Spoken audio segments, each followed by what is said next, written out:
Black women have been and are essential to building the democracy we have had here in the United States. My name is Atima Omara. I'm an American political strategist, advocate, business owner, and author of my very first book that will be out on May 5th, 2026, The Instigators, How Black Women Have Been Essential to American Democracy and What We Can Learn from Them, published by HarperCollins. And today, I want to tell you more about some of these Black women that I talk a little bit about in my book. Many of them are not widely known or even celebrated because, well, racism and misogyny, but you should know about them. Name any social movement in the United States that improved the quality of life, civil and human rights for all, whether it was for women, disabled folk, or LGBTQ plus folks, workers' rights, the environment, voting rights. Black women, they were at the forefront. And I'll give you a couple of examples. Take workers' rights. Not everybody is in a labor union, but the ability to advocate for oneself as a worker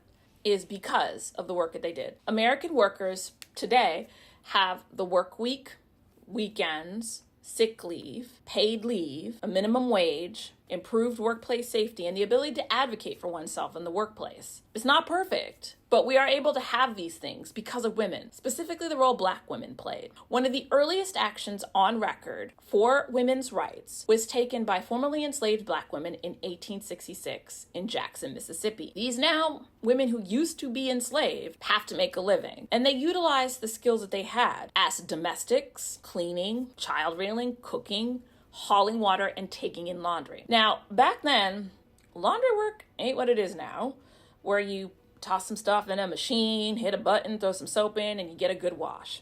It was a day-long affair. Hunched over a steaming tub, scrubbing out stains by hand, smoothing out wrinkles with hot irons.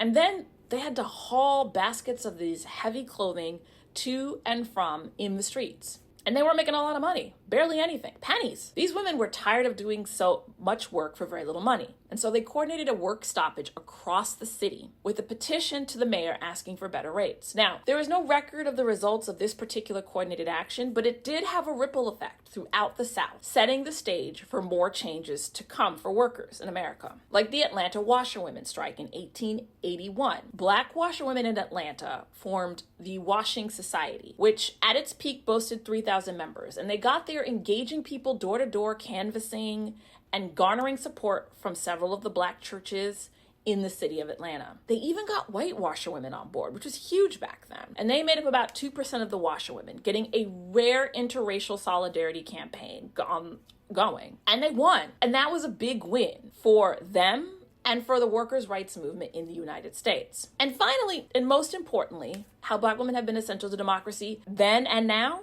is voting rights. The Voting Rights Act of 1965 made it possible for everyone to have the ability to vote. It was a landmark civil rights law passed to dismantle racial discrimination in voting in the United States, which was especially a problem in the American South, where a policy called Jim Crow proactively blocked Black people from casting a vote in any election via literary tests, poll taxes where you had to pay to vote, or literal threats of violence. After the Voting Rights Act passed, registration rates between Black and white voters dropped from nearly 30 percentage points before the Voting Rights Act passed to 8 percentage points a decade later. It also led to the election of hundreds of federal, state, and local candidates of color in states with a history of discrimination, because now these Black and brown folks who were denied the ability to vote were being counted, changing the makeup